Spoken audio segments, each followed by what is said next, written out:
Hi, everyone. It's great to see you again this week. The Flint Community Webinar, your community resource every Friday at noon. We're so excited to share this wonderful group of people we have with you here today.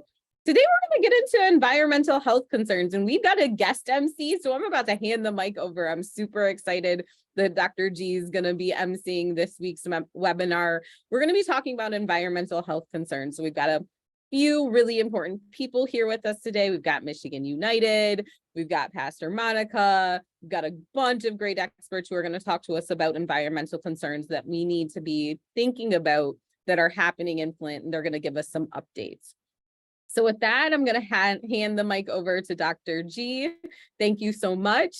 And you have an opportunity to introduce our guests. So thank you. Okay, thank you, Dr. EJ. Hi, I'm Dr. G with Michigan United, and we have a treat for you today. We're going to be talking about environmental justice, and I'm going to hand this mic over to Pastor Monica for introductions of Michigan United. Thank you so much, everyone. We welcome all who are gathered this morning for this community webinar. It is truly our honor and privilege as staff members of Michigan United to share with you a bit about the work that we do and our focus around environmental justice and environmental health and the connection between our environment and our overall health experience. I'm really honored to have be joined today really by fabulous staff. Some of these faces you know them well, either through this webinar or being out in the community. We've already introduced Dr. LaTressa Gordon, but also today we have Tony Pachorek, who works with me on environmental justice issues in the community. We have our fabulous nurse, Tanya Battle. And many of you also know the fabulous Holly Wilson from many hats that she has worn in this community in leadership. She's leading our movement politics portion of Michigan United / Michigan People's Campaign. Some of you have seen us out in the community in our blue shirts or in our green shirts. So today we get to share with you a little more about Michigan United as an organization and what we seek to do and accomplish throughout the state of Michigan, but also through our Flint community-based team. Michigan United is a 501c3. We're a nonprofit organization, and we're a coalition, actually, of labor, faith, social service, and community groups that work together to build power and change the root causes of poverty and inequality. We also have a sister organization, which is Michigan People's Campaign. So you'll see our green shirt folks and folks like Holly out in the community, and that's a 501c4 organization, which allows us to better address issues of policy, legislation, and work with elected officials around these issues that ultimately impact our daily lives. At Michigan United, just these last few years, just to give a sense of some of the work that we've done, Michigan United has really worked on several vital campaigns throughout Michigan. We do have 4 offices. Our headquarters is in Detroit. We have a Flint team, a Kalamazoo team, and a Grand Rapids team. We've also expanded to do some community organizing in the rural community, and we stretch all the way to the Upper Peninsula of Michigan. So we're really about working with all communities that are interested in addressing issues of economics, racial justice, poverty, those things.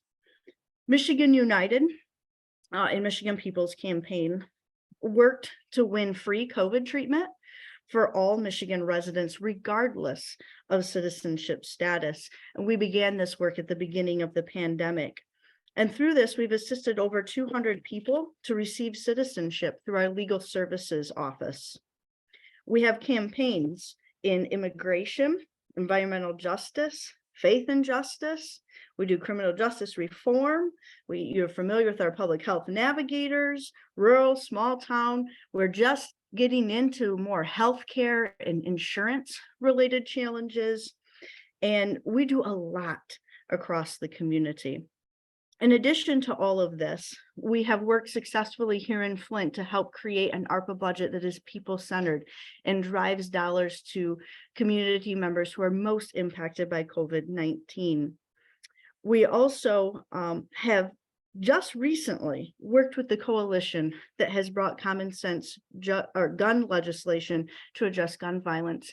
You might have been aware that yesterday Governor Whitmer signed into law some new restrictions that help to make our communities safer.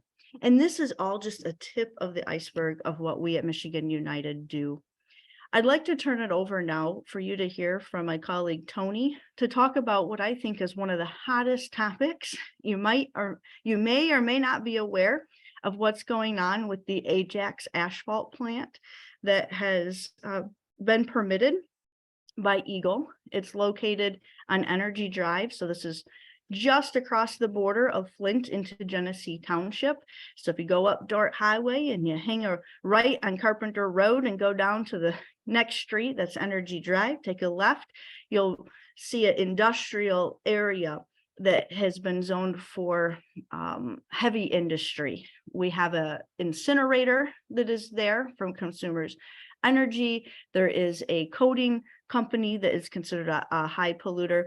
And now Eagle has permitted Ajax Paving to construct a asphalt plant there, which will add to the pollution in that area. And it is impacting especially Flint residents who live, just south of Carpenter Road, but also some of our parks that are most well used in our county, Stepping Stone, right, and Crossroads Village. So Tony's going to share a bit more about our work on Ajax and the excitement of yesterday's court hearing.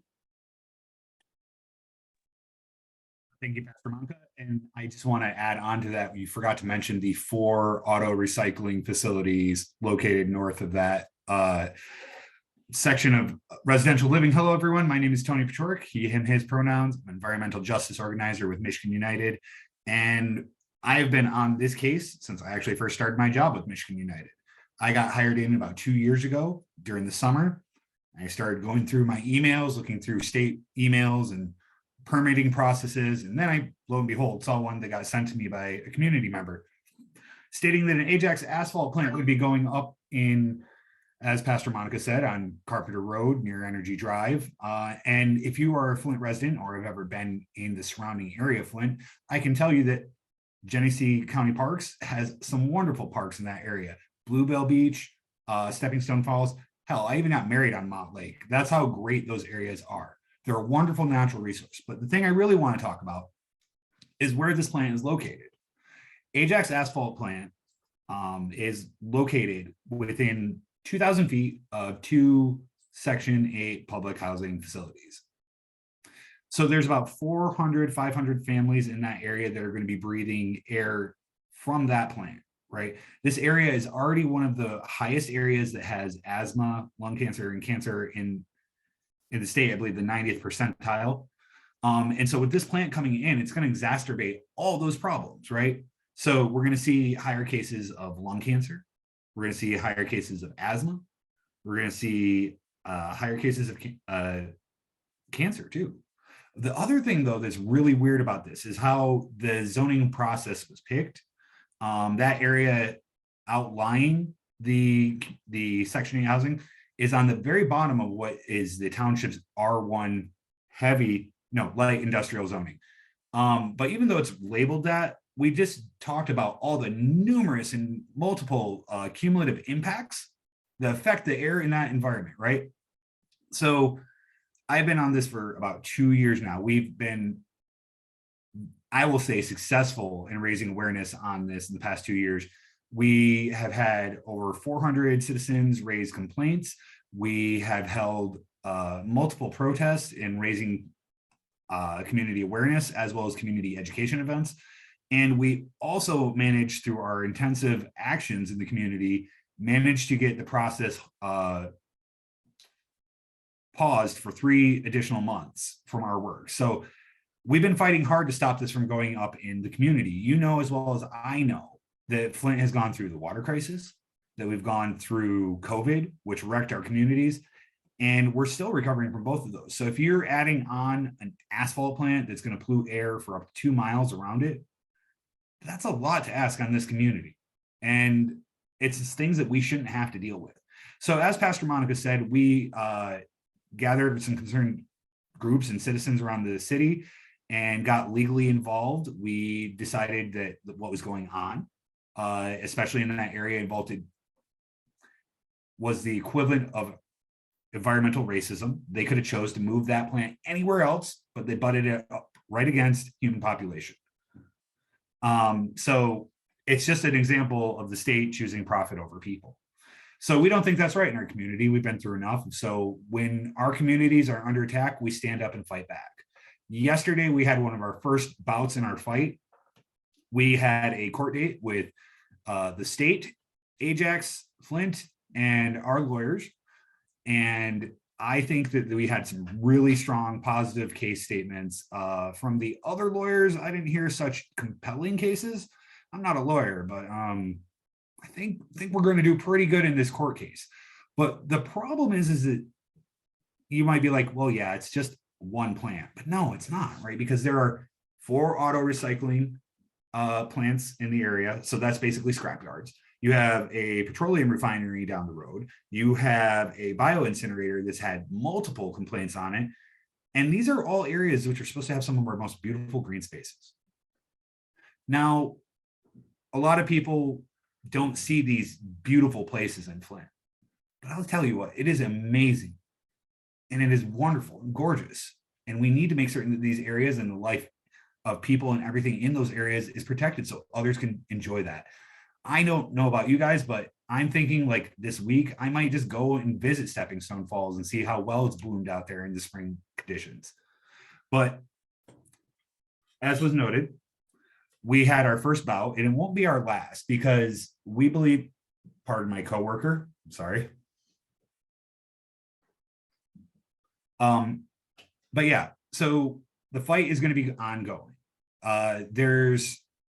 We did just have our court date yesterday, and though a decision hasn't been made yet, it's crucial that we get our voices out there and we let people know that we don't want this in our neighborhoods.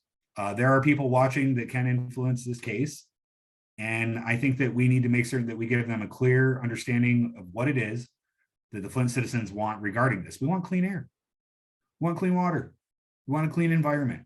And I think everybody wants that and deserves that, and it's not a big ask. So we're going to keep fighting on that. We're going to keep making certain that our children don't get higher rates of asthma or cancer or lung cancer, or that families don't lose generational wealth, because when an asphalt plant goes in, you lose your property values by 40%.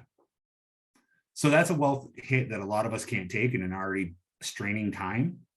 And on top of that, if you have the resources to leave, you're going to be uplifted from your community, your resources that you know, your people that you know. You shouldn't have to leave where you've lived your whole life to get a better environment. Your environment should be good no matter where you go. So if you're interested, we are part of a bigger coalition that is taking on this issue. We're looking for people who would be willing to help out. If making a few phone calls is your thing, great. If knocking on doors and having conversations with people is your thing, excellent. If you want to just write a letter, that's fine.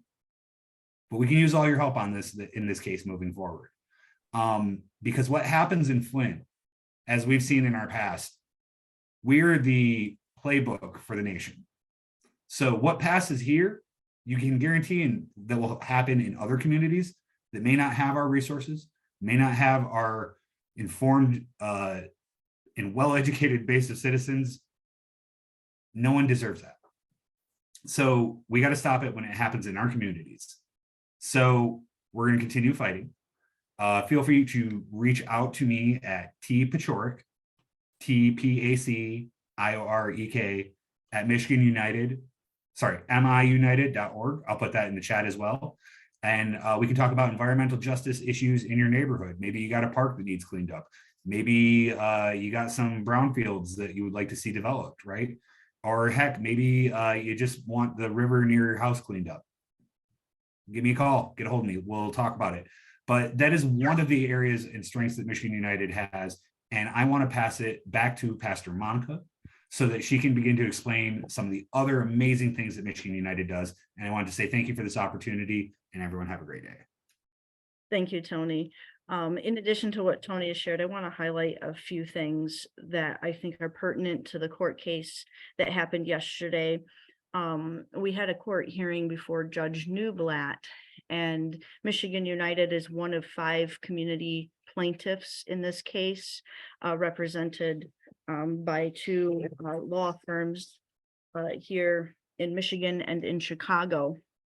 The city of Flint also sued Eagle over the permit issue, as did we, and Ajax, which is the paving company, also sued Eagle. So it's a very interesting court case that brought together a lot of the ambiguity of environmental law.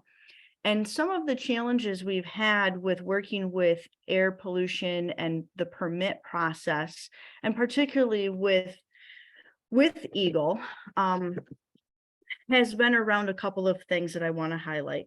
One is that Eagle has the opportunity to consider what we call cumulative impacts of industrial polluters.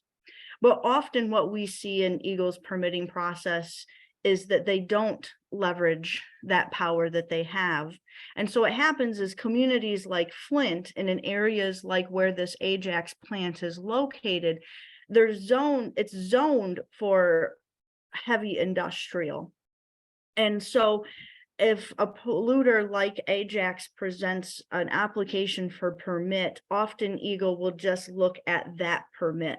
And does that polluter, are they regulated properly? You know, do they know how to calculate the amount of emissions that they're going to have? And are they compliant with the Clean Air Act? So when we look, we call it siloing, right? So when we look at individual polluters as individual polluters, and we don't consider the overall pollution in the area, we get places like what we have in the north end of Flint and in this particular corridor on Energy Drive of Genesee County. And of Genesee Township. Genesee Township really doesn't have residents who live in this area.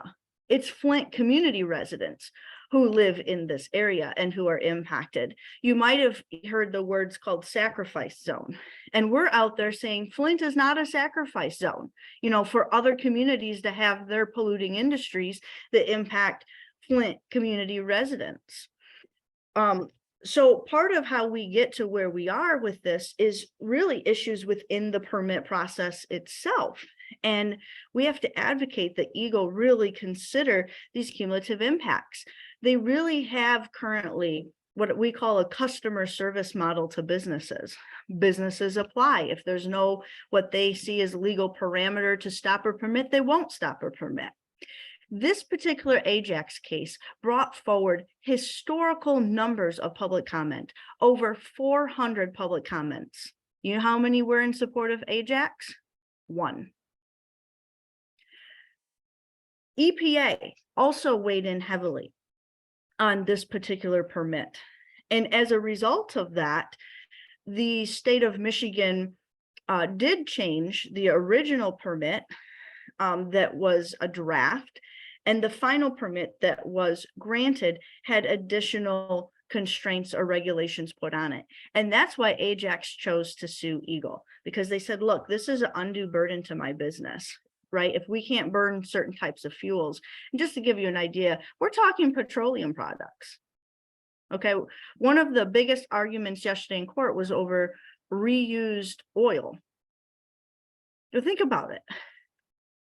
And the kinds of chemicals, these are volatile chemicals that this plant is going to be emitting into the air. And one of the takeaways I got yesterday from the court case is understanding and really wanting to drive home. And I thought the attorneys did quite a good job, both from the community, but also from the city, in really saying, when we're looking at permits, you have to consider the community context, right? You have to look at the community context. And where we need help is continuing to drive home to Eagle. Cumulative impact is important. And Flint we are like the hot spot for understanding that, the cumulative impact. But we need Eagle to understand that in some way, these public comments need to be taken as meaningful comment. and not just consider things like what the EPA has to say, which can provide technical expertise.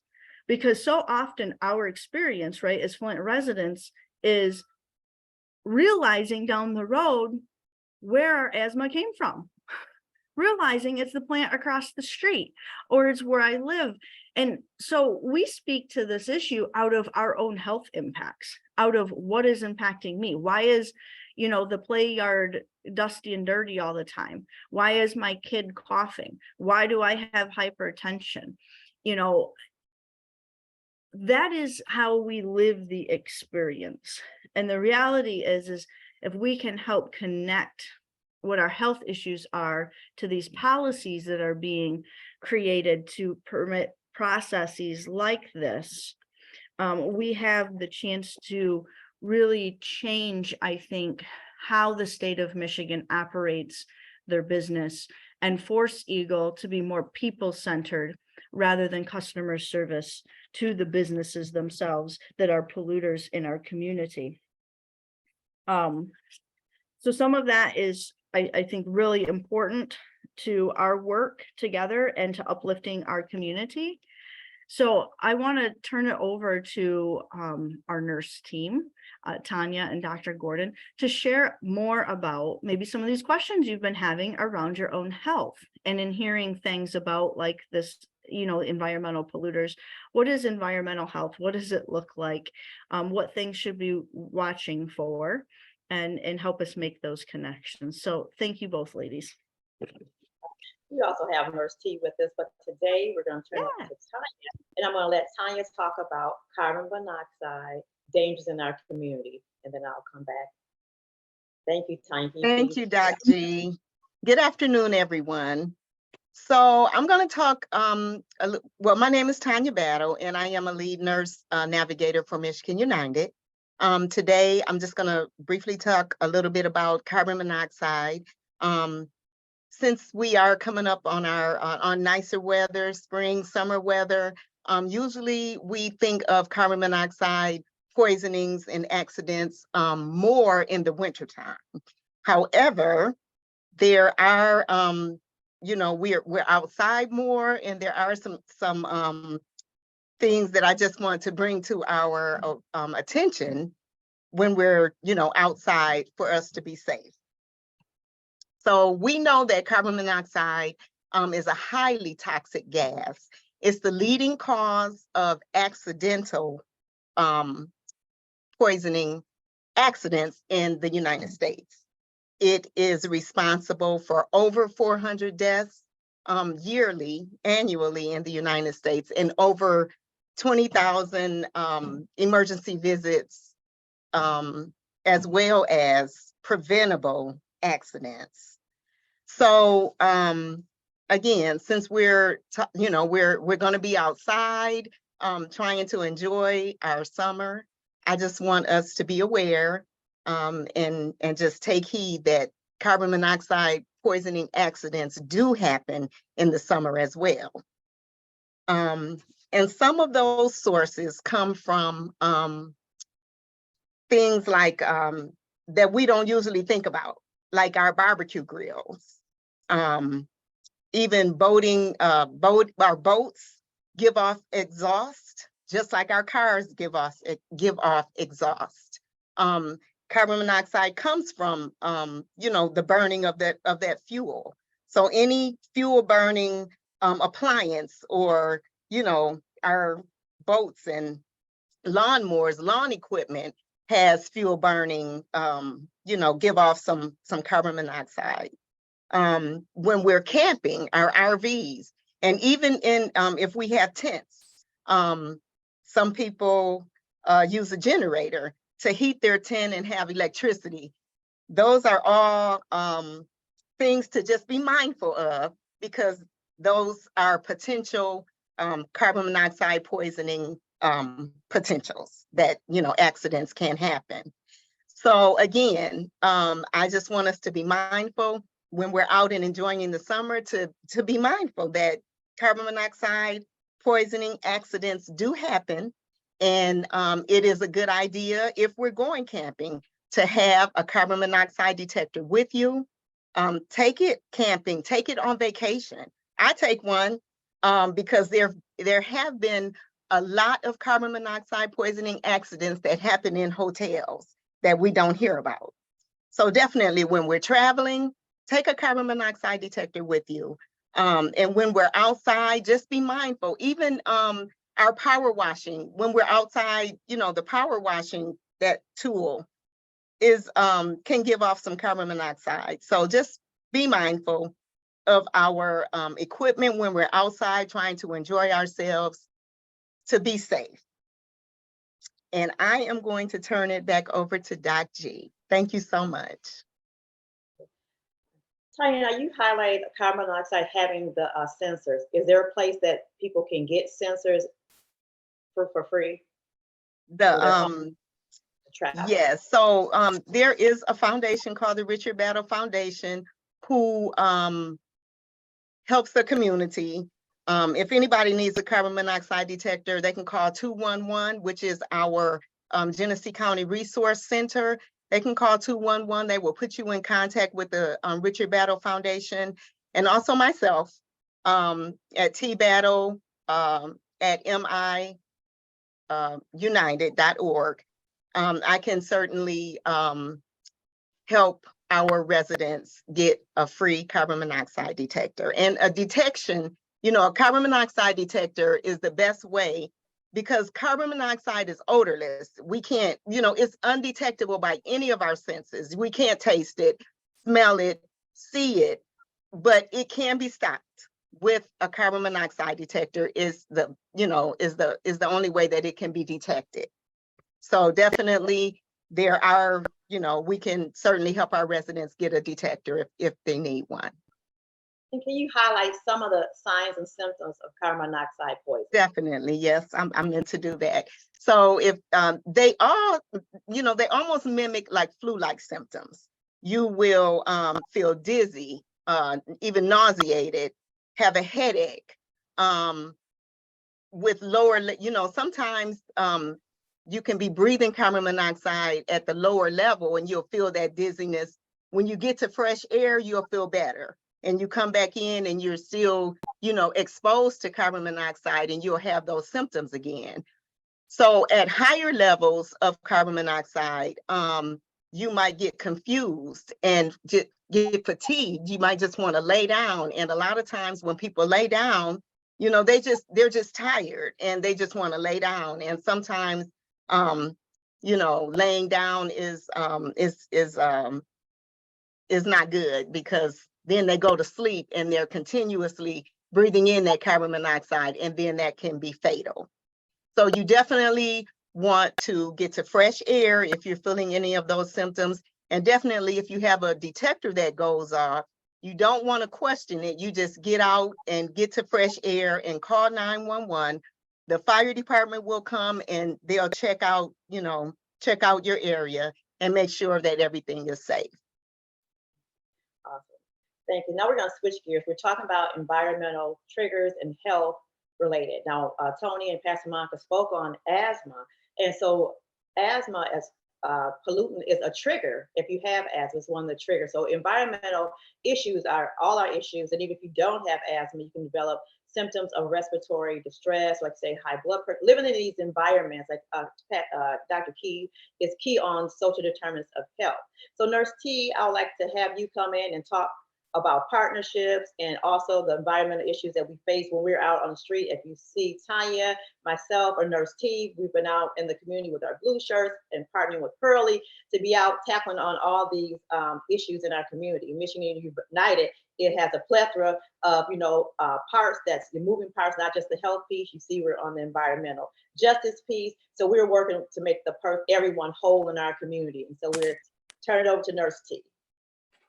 Good afternoon, everybody. First of all, I want to say great job, Tanya. Great job, everybody that spoke previously, especially on all of the environmental things that's causing us to have complications in our health. I want to say I am very appreciative to be partnered with Michigan United. I joined the team probably a year and a half ago. With the intentions of partnering with Hurley so that we could take care of the community in partnership. my job as the patient resource and community advocate, it was only one of me. And then a lot of times when I would be in the community, I would see these fabulous nurses and healthcare providers in the community, taking care of the patients and administering COVID vaccination. So I thought, wow, that would be a great partnership. So one day I got the courage to go over and speak to Dr. G and just talk to her, and she was very nice. And I met Pastor Monica.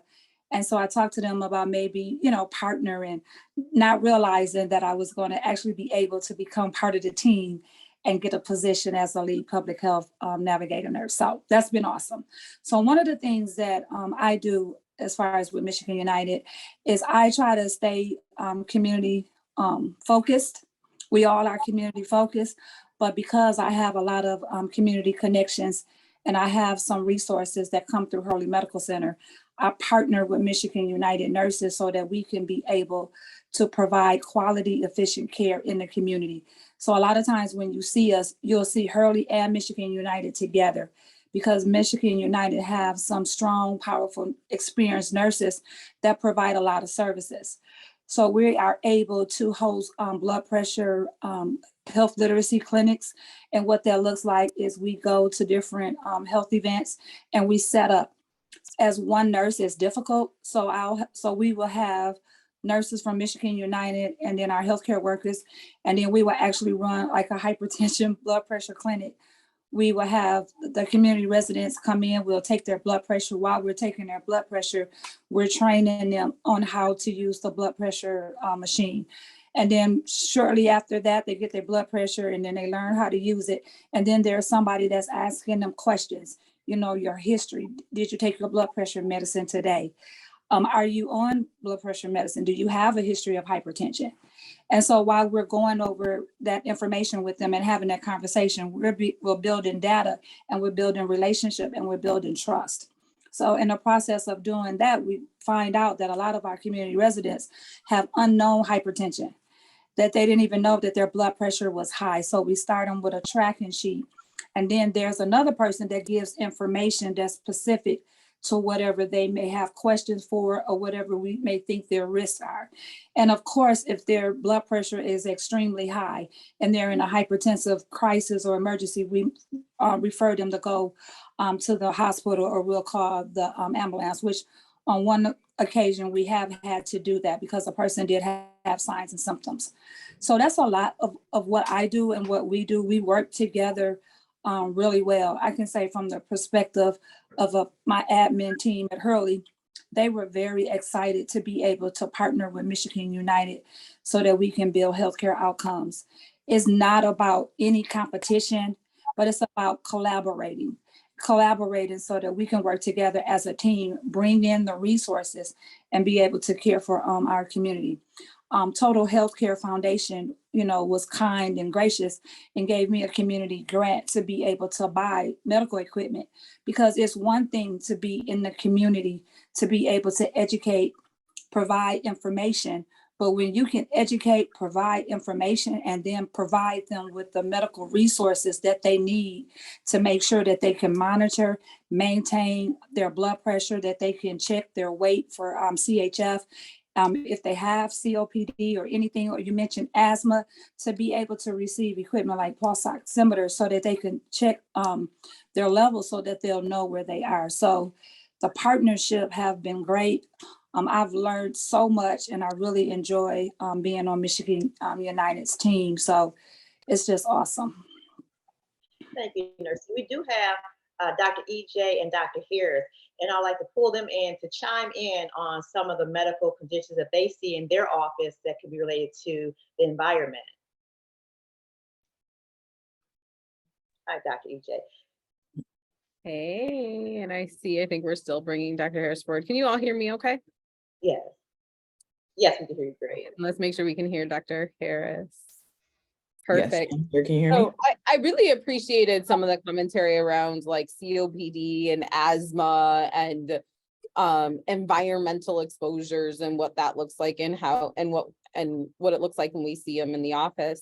And we've talked a lot about sort of environmental exposures that might be related to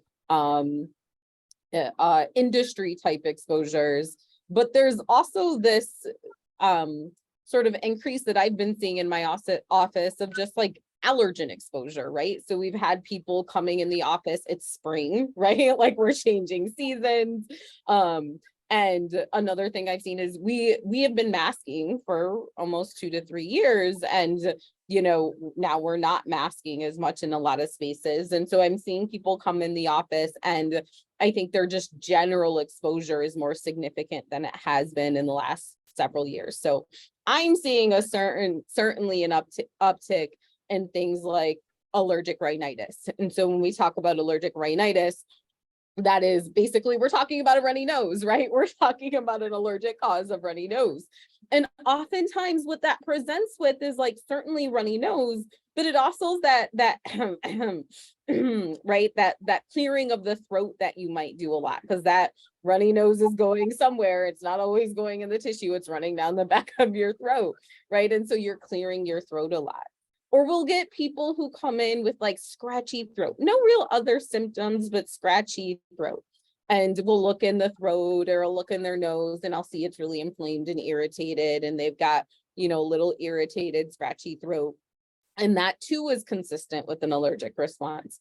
So I've really sort of encouraged people to be a little bit thoughtful about that scratchy throat, those things that are a little irritating that you don't think are significant. Get in, because it could be allergies and there are things that we can do about them. Something that's sort of in that space that we see a lot, that we're seeing a few flares of, right?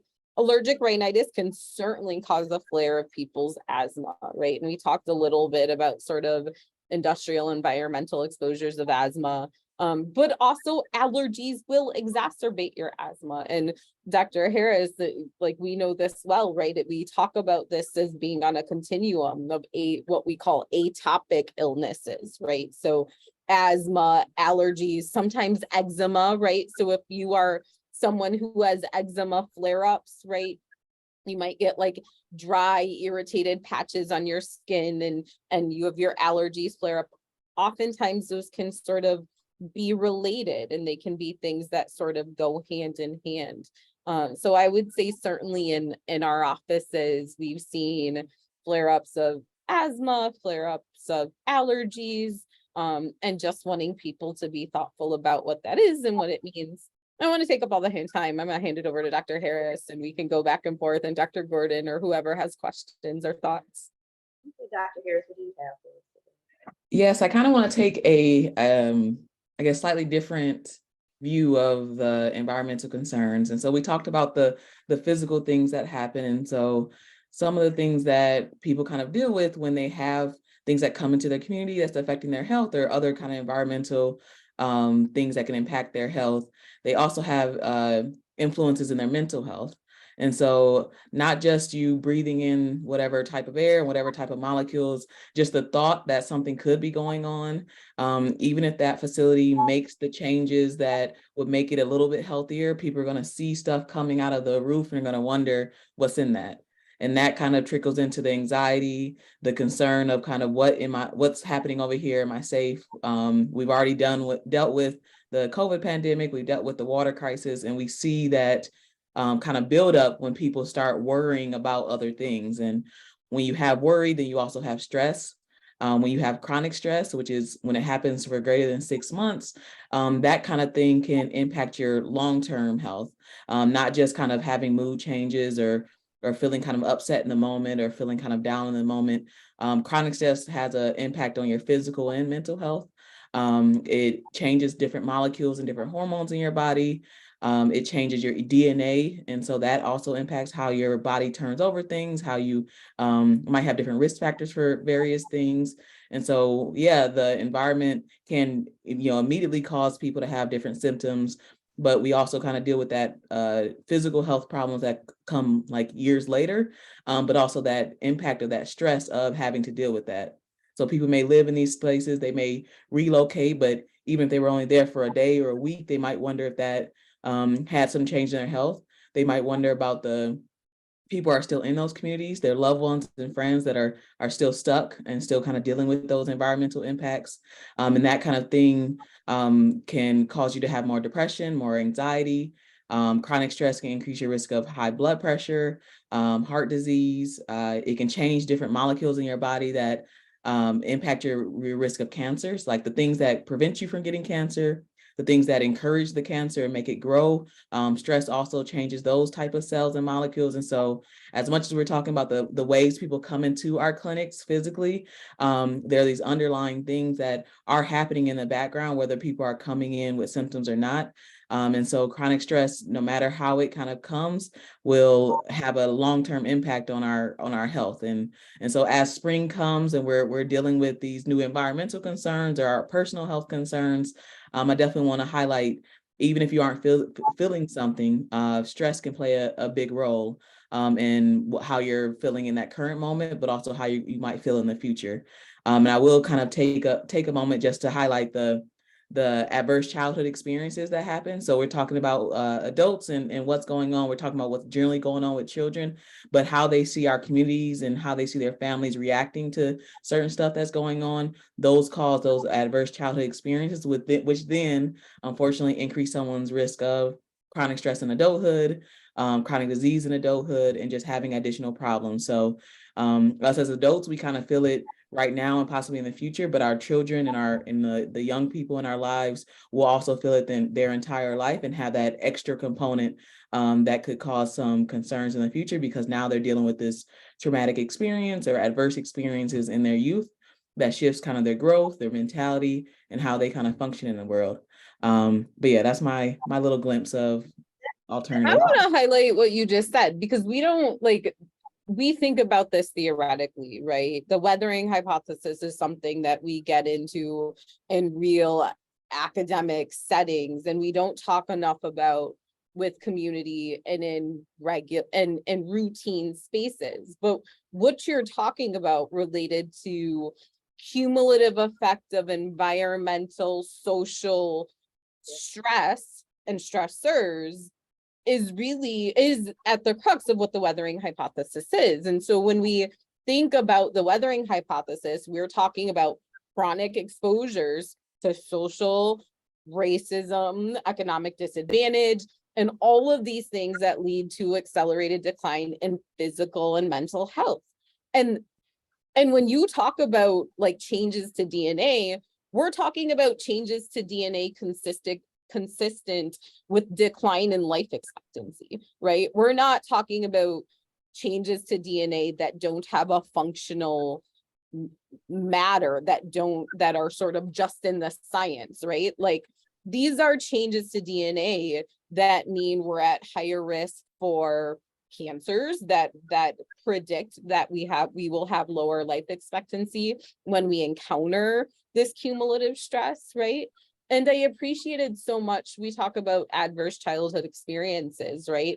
Because you've created this cycle then, right? What it means is that we have a whole bunch of people who experience disparities, are therefore at risk for life expectancy decline, and do not have the personal tools, resources, personal health to provide environments that are the most ideal for their children. These children experience adverse childhood events, right? They experience trauma.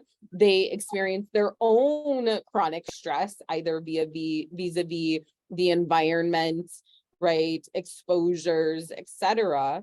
And we create this cyclical cycle that is what really widens our disparities gap, right? And when we talk about when we talk about any of these disparities being related to racism and not race itself, this is part of what we're talking about. So when we talk about disparities that span the spectrum, maternal health, right?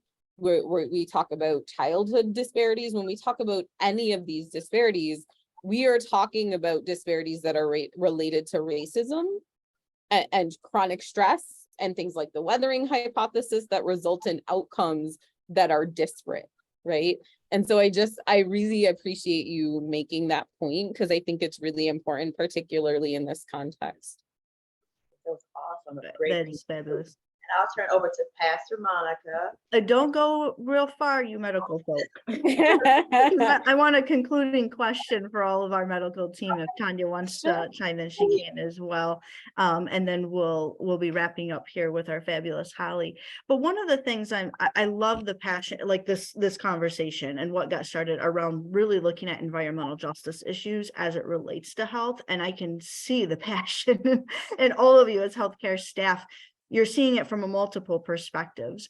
What I want to know as a community organizer that's dealing on the policy level, that's training people, how do we make public comment, right? To elected officials, to Eagle. What can we do better as Michigan United and community organizers to help either prepare medical professionals to speak and give public comment, to Eagle? I do think that of the 400 comments that commented on Ajax, and I do want to first give a shout out to Genesee County Health Department, who did speak, who submitted public comment, and who eloquently laid out health impacts of this and in opposition to adding pollution to this part of the community. So I thank Dr. Hackert, the health department, and our commissioners, Genesee County commissioners, who supported that statement.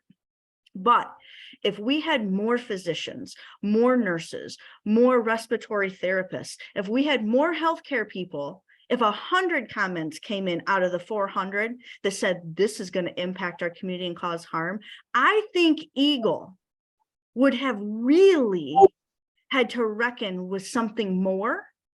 And would have lended even additional power. And I think we're wrestling with this in Genesee County especially. So what can we do as Michigan United, whether it's awareness, whether it's coordinating better, whether it's preparing public comment, what can we do better to organize when we have these opportunities to impact these policies?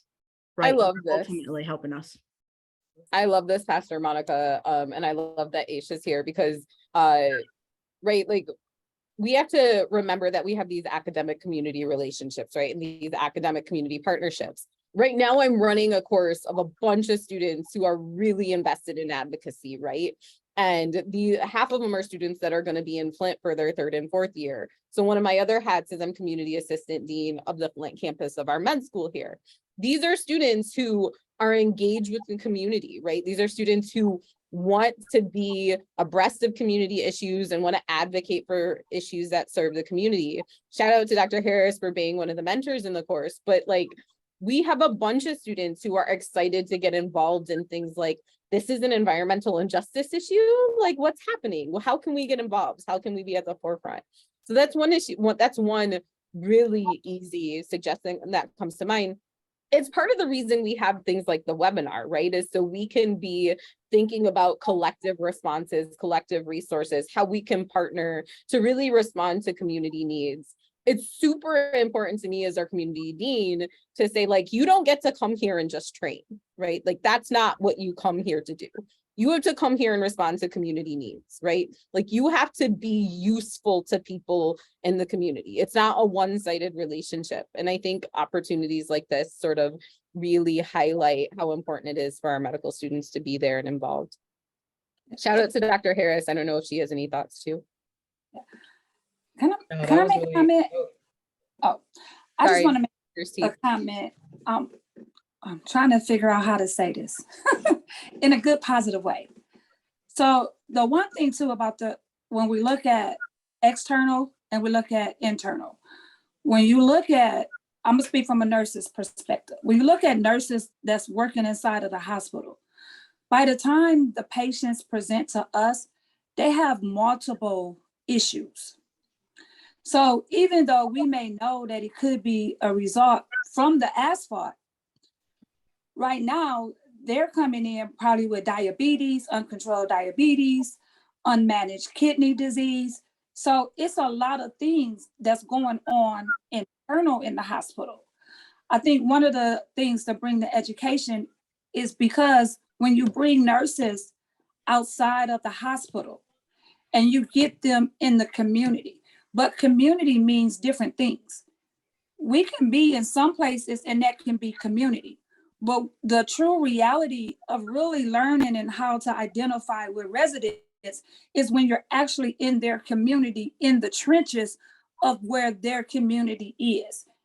That doesn't just mean being on Saginaw Street. That means being on Dayton Street, Alexander Street, out there in Beecher, because Beecher still have some Flint areas too. And then when we look at like healthcare providers, and everybody is so excited, and I love the passion, but the community is asking too.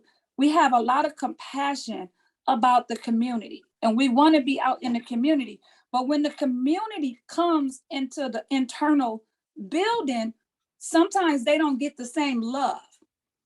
So one thing that we have to challenge ourselves to do as community leaders and providers is to make sure that while we're frontline and we're advocating and we're educating, that the minute that they step internally, that they're going to receive the same love, the same quality of care, and that same consideration. Because otherwise what happens is we dismantle what we're doing out there.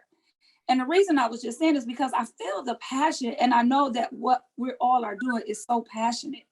But how can we become one to where it's the same? When I'm out there on the streets caring for you, when you walk into any medical center, you're going to get the same exact treatment, respect, and consideration. That's awesome, Nurse T. That's one of the things that's dealing with diversity and inclusion when you come in the hospital. So that's a work in progress that, we're working on outside, and internally organizations are working to improve that when they come in. But I'm Dr. Harris right quick, and then I'm gonna turn it over to Holly. Did you have something to input, Dr. Harris? Yeah, I'll just say something really quickly as far as Pastor Monica's comment on doctors and nurses kind of speaking more when there's a concern. I'll say more formally, there's medical societies in Genesee County that can definitely give comments about things. But I'll say just from a personal level, when I'm not aware of something, I just don't know that maybe I should be commenting. And we aren't necessarily trained enough to say that health professional comments really do mean a lot. Like they do once we say them, but like we're processing so many things in our daily lives as far as caring for patients that we just don't think about it. And so even if you kind of are sending something to a clinic or a hospital or something like that, they may be able to quickly give it to someone to say, do you believe in this? Do you feel like you can make comments? Asking is probably what I can say the most is we aren't necessarily not commenting, we just don't know. But the formal medical societies are definitely ready and willing to comment on things. Awesome. This is such a great discussion. And I'd like to turn it over to Holly for she can highlight her movement politics with Michigan United. Thank you so much, everyone. So I want to take the opportunity to say this, like I was trying to take some notes. I feel like I need a support group after this. Like Dr. Harris and Jennifer, the stresses, their chronic stress, the mental health, the childhood experiences, those things popped out at me. So I just want to say that I'm getting goosebumps. I feel a confirmation to say that I love my job. I love my job because all of the work that got me here was nothing but stress. And I'm not saying that the current work we do can't be stressful, but it's more like second nature now. Like I've gotten prepared to get here. And it's like I wake up enthusiastic about the work and the encounters that I'm going to have for the day. So I'm going to go back just a little bit just to talk about how I got connected to Michigan United, because I actually started as a volunteer, as a supporter and a volunteer in 2019. And it was just going around to community events, taking information from a table and saying, hey, this information is needed to be disseminated in my community. Can I take some of these flyers? Can I share it with my neighborhood association? And then that kind of turned into like, hey, can we give you a stipend to do some of this work that you're doing? You're like a trusted source in the community. That landed a part-time job, and that got me into like Voices for Vaccines. So for Genesee County, I was the canvas manager for Voices for Vaccines. So like as the nurses were out there, I took a team of people, we knocked on the doors and we found out if they were vaccinated, and if not, why. We took that information back to help you all take the work to them to get them to get vaccinated, or just to provide them with the latest and greatest information so that they can make a well-informed decision. That kind of transitioned me last year to become the Genesee County Canvas Manager for Get Out the Vote, where, as Pastor Monica said, if you lived in our area or anywhere in Michigan called the Blue and Green, that was the GOTV campaign, where we were trying to increase the foot traffic at the polling stations, right? And we wanted to provide you with what was happening in your front and backyard locally and what was happening on a federal level, right? And so just this year, I've graduated into the movement politics department. Who would have ever thought that? But it's really been a wild ride, and I'm excited because I get to take all of the stuff that I've been doing up to now, and I'm continually learning about Michigan United. And so I'm able to just, to share everything. I'm like a sponge. I feel like I'm a kid in school. I'm just learning something every day. So with that being said, I am the Regional Outreach Coordinator / Field Manager for Genesee County, Saginaw, and Detroit. I am an advocate for progressive, bold climate, economic, and racial justice policies that center working class people in Michigan through lawmaking and local government. I have a counterpart in Grand Rapids, and there's one organizer there as well. But my core team consists of 3 organizers. I have one in Saginaw and I have 2 in Detroit. We guide organizers to implement advocacy campaigns that involve base building, organizing, and public education strategies. And so with that, I get to develop and cultivate relationships with community members, with businesses, coalition partners, appointed and elected officials locally and statewide. And so my movement politics team, we work with organizational partners to win priority advocacy campaigns such as Prop 1, 2, and 3 on what we did last year when we were knocking on your doors. And this includes like joint strategies through meetings, joint actions, through rallies, and hosting events. And so like, I love my work. I love my work, and I love being able to help others become aware of what's happening in their front and backyard. So thank you for having me. Thank you so much for all that information. It is so much information, great information, so many great panelists. We just, I'm going to turn over. We have a quick announcement for Pastor Monica. We thank you for joining us today. If you need to, where our contacts will be in the chat. If you need to get in touch with Holly, Tanya, Nurse Tia, and myself out in the community, Dr. EJ and Dr. Harris, thank you so much. Pastor Monica, if you can go ahead with your announcements, and we'll conclude our session for today. All right. Thank you, Dr. Gordon. So I put in the chat and hope it will get out to all of you who are watching all of the upcoming events that we are doing with Michigan United. I want to highlight just a couple. EPA and Eagle are hosting with community partners an air quality learning session. This is a fabulous opportunity for community to come and learn about air quality issues, Clean Air Act, and the permit process. This certainly came out of our work here in Genesee County and our work with around the permit for Ajax. This, to see the EPA and EGO both working together and supporting Flint residents to increase our knowledge base, I think is fabulous. And so we invite people to come out for that event. It is April 25th. It'll be held at the Sylvester Broom Center. There is registration, so I'll work to submit the flyer so that you can register.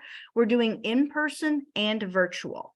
Okay, so you could do either one. If you're going to come in person, we definitely want to know we are going to feed you. So Michigan United supporting this event through recruitment and through the food. So come for that event. I think it's going to be great. The other event I really, really want to highlight is Michigan United's, we're calling it Earth Day Every Day. It's going to be April 29th. You might be aware Earth Day is April 22nd, but given multiple schedules, we are planning an event for April 29th. So it's Earth Day Every Day, right? And it's going to be a family fun event, especially geared for families with fun activities, children 5 and up. We're going to have games. We're going to have a lot of community partners. If you want to be a community partner and provide something, we're focusing kind of towards STEM, towards kind of environment and science, reading, literacy. We'll do a little story time, for the kids.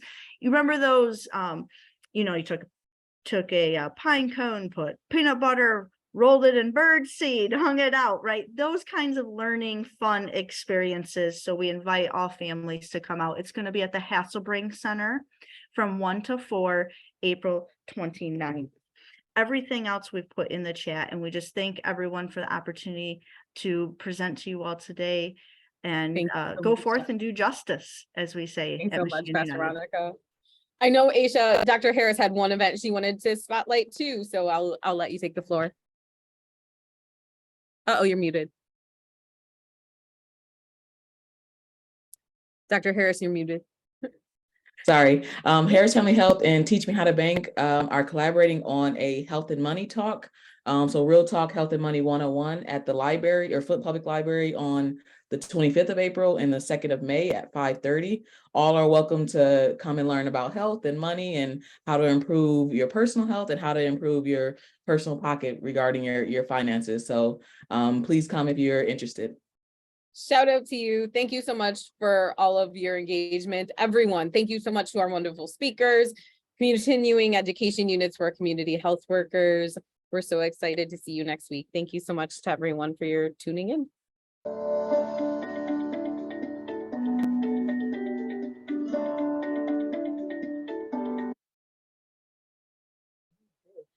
Thank you. I love the round table.